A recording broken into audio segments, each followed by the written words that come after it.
This is Tim Doust for FHTV and FHS Studios.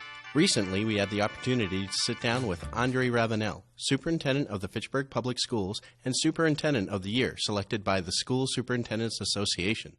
Ravenelle tells us how he came into education in a very different way than most people do. I originally was an art teacher, wanted to be an artist. I actually wanted to do art therapy. That's what I went to school for, doing art therapy. And then I left college, kind of not sure what I wanted to do, and was looking for a summer job, and I ended up working at a museum, an outdoor museum, Old Sturbridge Village, and I worked there for 8 years. And one of the things that you did there is school groups would come through. Kids, maybe some of you have been there. Kids would come through, and you would tell them about the history of things. And I realized, wow, I'm teaching, and the kids aren't bored, and they're interested, because it was kind of a fun, dynamic way to learn history and economics and the like. And that's kind of where I got the spark to say, I really would like to be a teacher and would like to work with young people. Although he doesn't work directly with young people anymore, Andre explains to us what the superintendent does. The role of a superintendent is really, you're kind of the overall, you're trying to keep it all going across the whole district. So depending on the time of year, like right now in the summertime, my role is making sure that whatever needs to be done in our schools, in the facility in terms of painting and cleaning and preparing gets done. We have teachers that are doing professional development to get ready for September, so I help oversee that. We need resources. Books need to be ordered, furniture needs to be ordered, teachers need to be hired. And then there are meetings that I have interviewing new people. This year I have a number of administrators who have left, and I need to replace those positions. So that's the summertime. Then I have to get geared up for 800 staff members and 5,200 kids showing up in September. So how do you prepare for that?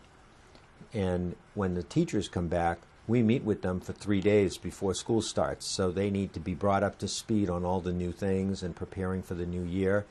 And then the bell rings, first day of school, and it's 180 days of figuring out who needs what, making sure kids get to and from school, making sure they get fed at lunchtime when they're supposed to, making sure that they're getting the kind of teaching that they need to succeed.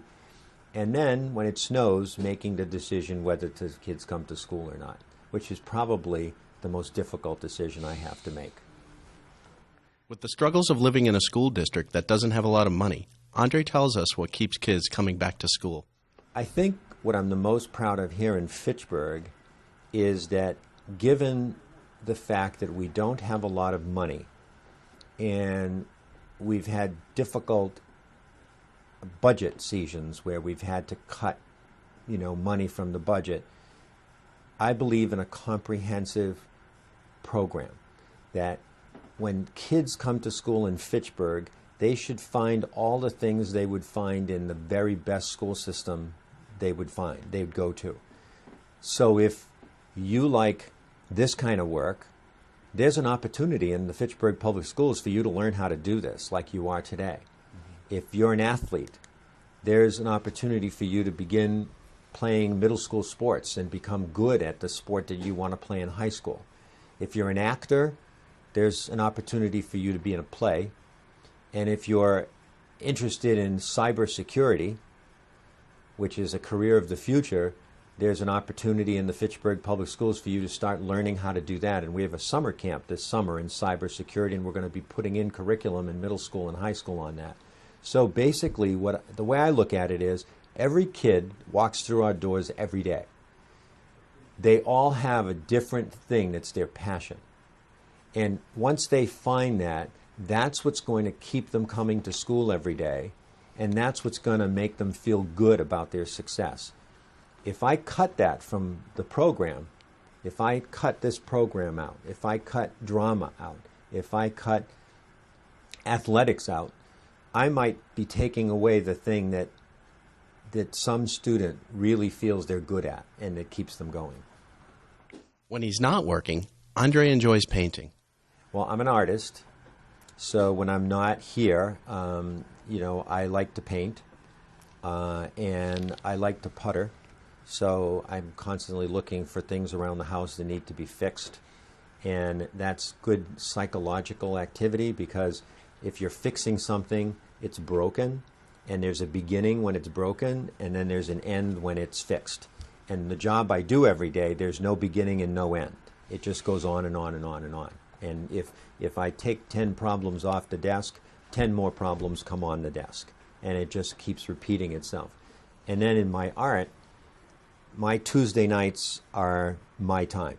So every Tuesday night I have an art class that I go to and I paint, and that's kind of my leisure activity. Andre gives advice to the young people of Fitchburg. The message that I would give to young people, and that I give all my employees, are try everything that comes your way. And so often a lot of people don't want to do something unless they're going to get paid for it. And I learned more from the things I didn't get paid for than from the things that I did get paid for. So if an opportunity comes by, try it, because it might be the thing that you're really good at, and you're able to accomplish. And I think that's really kind of the important thing, is to just be willing to constantly be trying new things. And I think that's more important for youth today than it ever was, because a lot of my generation were able to become skilled in one thing. And they knew that there was going to be a job there for 30 years doing that one thing.